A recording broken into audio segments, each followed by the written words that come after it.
Welcome to Wall Street Sizing Up Special Edition. Right before Thanksgiving, we're going to talk about energy and why right now is the right time, especially with Biden and now with Yellen. Yellen has never seen inflation that she didn't like. She's a dove. She's going to continue exactly what the Fed is doing now as Treasury Secretary. So I got to researching energy companies, right? And there are some fossil fuels that I like, but more so on the renewable side. But why do they always give out these high dividends? Well, let me tell you. One is they're just not sexy industry. They don't grow very fast. Their growth is slower than high tech. They've got huge capital outlays, huge capex, right? And so they need to attract investors. How do they do that? That's right, distributions and dividends. You've got a lot of senior citizens that rely on these dividends that can be 2, 5, 10, 15% of their free cash flow. So that's why the high dividends, but renewables, it's just the right time and you're in the right place. And yes, I like fossil fuels. I was going to include a couple on here. I'm just going to talk about two today, but the fossil fuels that I do like, Chevron, good one. I love the midstream. I like the Williams company, very good. And I even like the Risky Energy Transfer Partners. So with that said, let's hit the casino. Let's go to work. Jake, hit the theme. Let's go.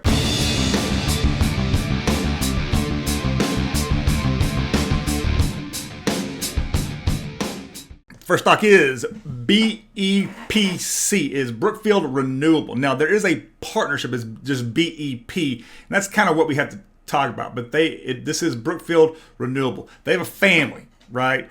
And there's a Brookfield family that starts with the Brookfield Asset Management. They are a private equity firm.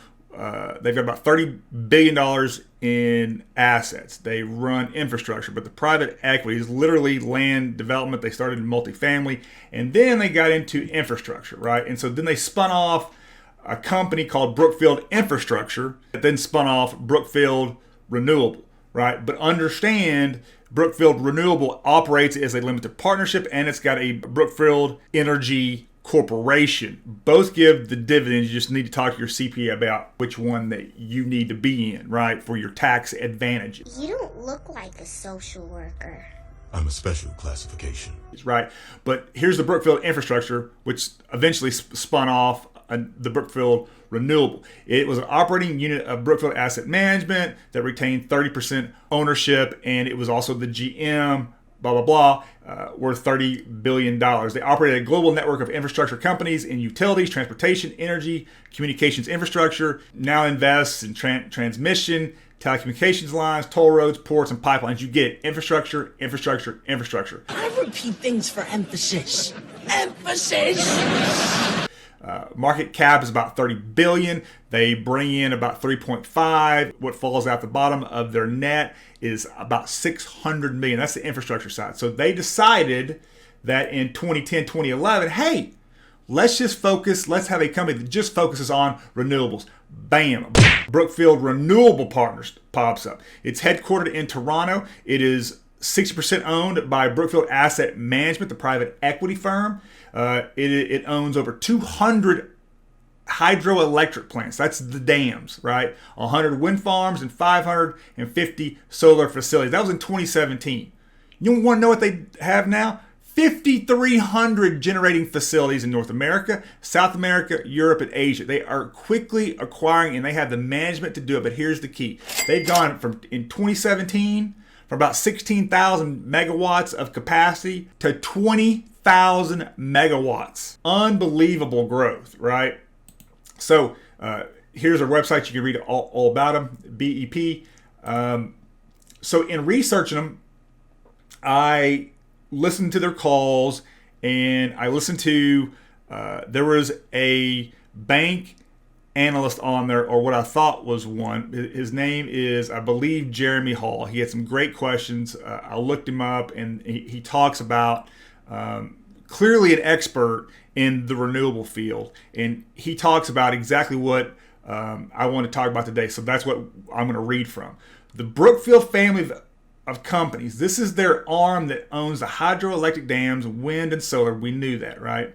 Then they sell their power on these long-term contracts that generate consistent, steady cash flows. That's right. So like 16 1,000 megawatts they have accounted for in contracts, right? Those contracts bring in the steady income, the steady cash flow, a little bit of growth. I think it's 4-5% price growth on those, and that is what brings in the good dividend from 2 to 4% per year. But you have to understand, you're selling a commodity, you're selling power. And yes, there are benefits to the renewable aspects, especially outside of the US. You got into other parts of the world, there are more regulations, but these regulations, these things help make renewables more competitive. The US did this for a long time, it still kind of does. They subsidize clean energy, but wind and solar, these guys have literally broken the code. They understand how to make money. These guys just make money. Again, they're part of the Brookfield Asset Management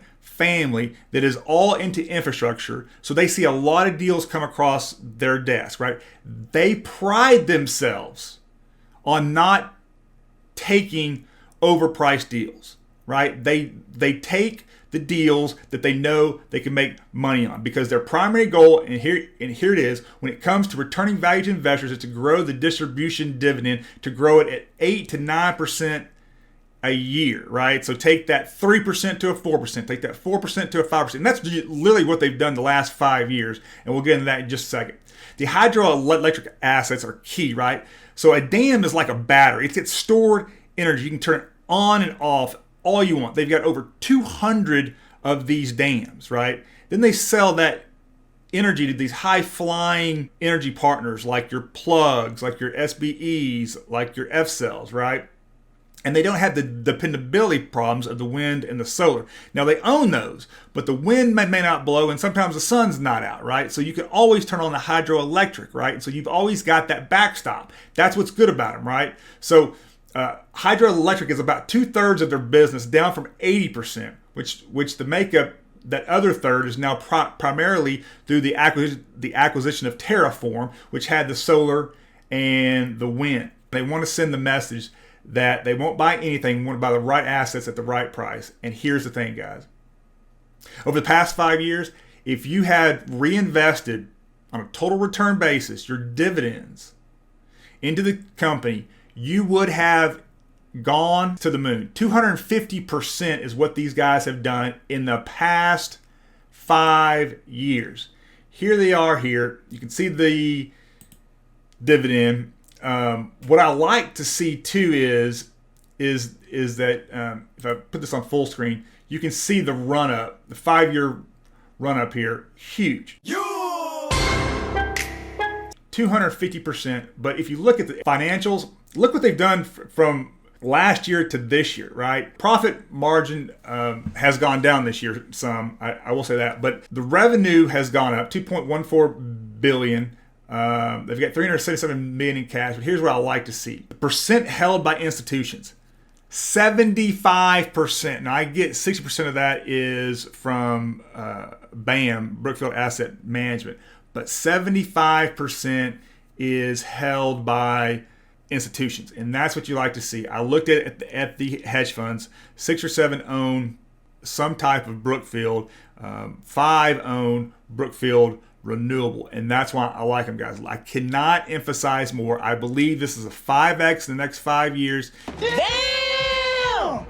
It may even be a 10 bagger. That's what I see, especially with the incoming administration. These guys have the expertise, they have money they can fall back on, they've got the capital to do what they want, they see the deals, and again, they can make money at renewables without subsidies, and that's what they've done the last 5 years, right? Period. And if you can do that, they were the first ones to do that, and that's why I like them. So with that said, BEP, that's my first one. Second up, number 2, my second best renewable stock that I believe, probably not a 10 bag or a 10x, it's probably a 5 bagger over the next 5 to 10 years. You see on the screen there, NextEra Energy, NEE. NEE is the ticker. Now, they're huge. They are the largest producer of wind and solar energy. But I want to go back and let you understand why I didn't go with the hydrogen stocks, right? They're booming this year, like Fuel Cell Energy and Plug Power, PLUG, right? Which is up like 600% this year, right? So that's good news for investors, right? But here's the thing. Hydrogen stocks typically have been terrible investments. They're going up. Biden won the presidency. We know that there's going to be a renewed interest on clean energy. That's why they're pumping right now. But since this year's surge is almost entirely due to investors willing to pay more for companies, not any meaningful improvement in their results this year. That's for all the hydrogen companies I just mentioned. I like them, but I don't long term. Can't you just use me like I'm using you?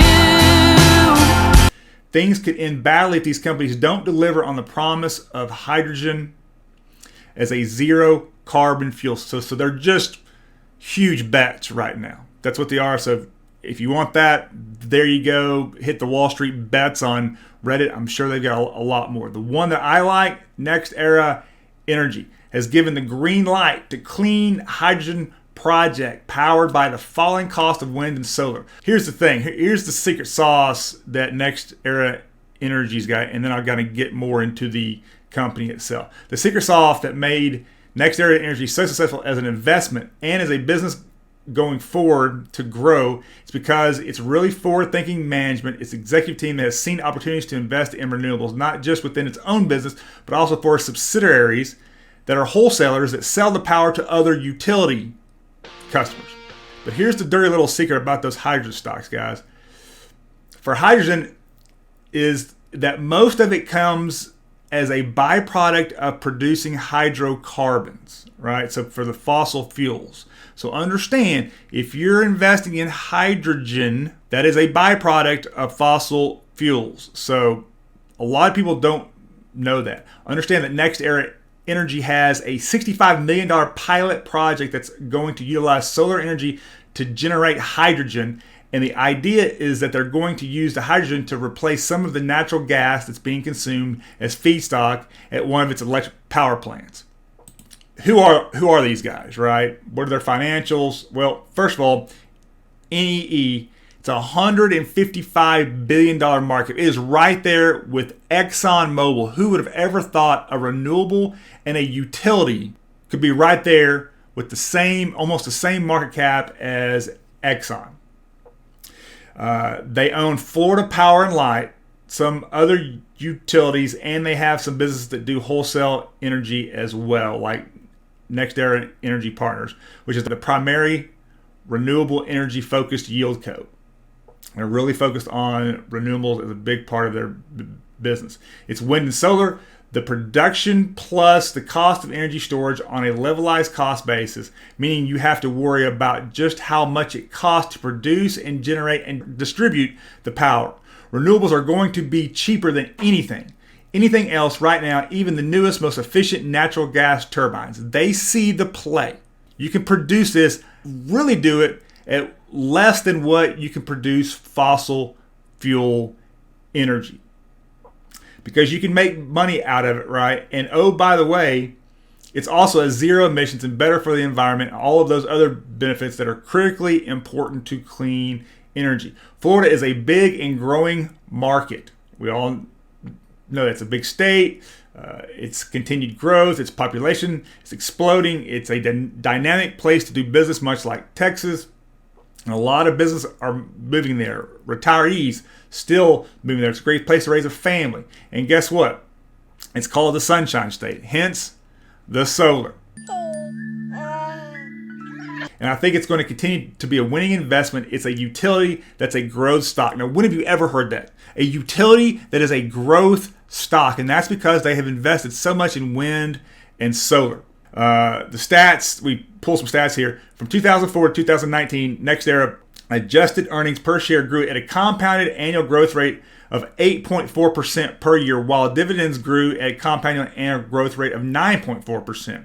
Really incredible growth over a 15-year period. That means over the past 5 years, the stock is up 231%. And that's just crazy when you're talking about a utility, right? A power utility. that is a growth stock. In fact, it announced just weeks ago a 4-for-1 stock split. It's actually done that now, and that's why the stock price has actually come down. So if you see that in the graphs, that's what took place. It is such an outlier.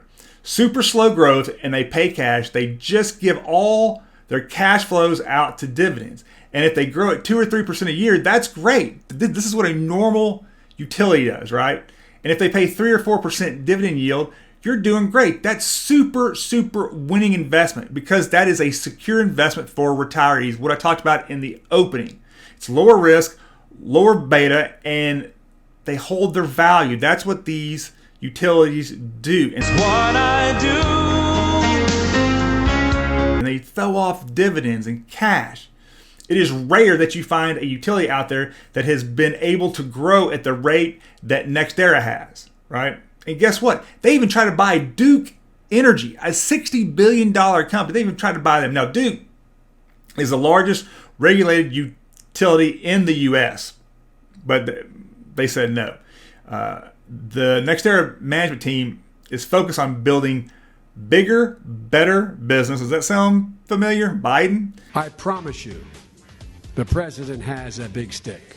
The management is so strong. Again, the geography is such a huge advantage for them as well. The only downside is I can think of being located in Florida is that the hurricanes, but they've addressed that, right? So NextEra is spending $3 to $4 billion last year and this year combined. So on things like burying power lines and that sort of thing to limit the implications of both power loss, but also the risk of harm from hurricanes to their infrastructure. So they're thinking of everything, guys. They're up 23%, 28% year to date. And here's what I like about them. So you can see the 5-year run up. This was in literally 2015, a $15 stock. $15 stock, guys. $20 to $15 stock. And now, if you look at the financials, look at this.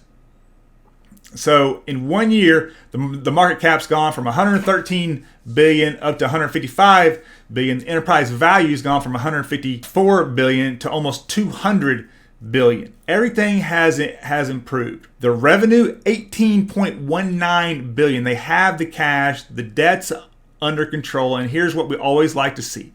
How many institutions own NextEra? 80%. 80%, guys. I really believe that this is a very progressive company. It's got the dividend yield that you want. It's got the growth that you want. And I'm not telling you it's going to be a 10 bagger or a 10x, but a 5x in 5 to 10 years is very, very likely. I will say that here, and I'll be adding this to my portfolio as well. I hope you liked today's message. I hope you like today's stocks. I like fossil fuels. Again, Chevron and the midstreams I really do like, but I think these are going on a go forward basis. These are the two best stocks I see in the energy space. That being said, guys, thanks again. Go hard in the paint. We'll see you next time. Cheers. Well, good day, good evening, and whatever time it may be. We hope you enjoyed that video as much as we enjoyed making it. Please hit the like or the subscribe or leave a comment because we love that feedback. And you know what we say. At the casino, you got to watch your six and you go hard in the paint, guys. Cheers. We'll see you next time.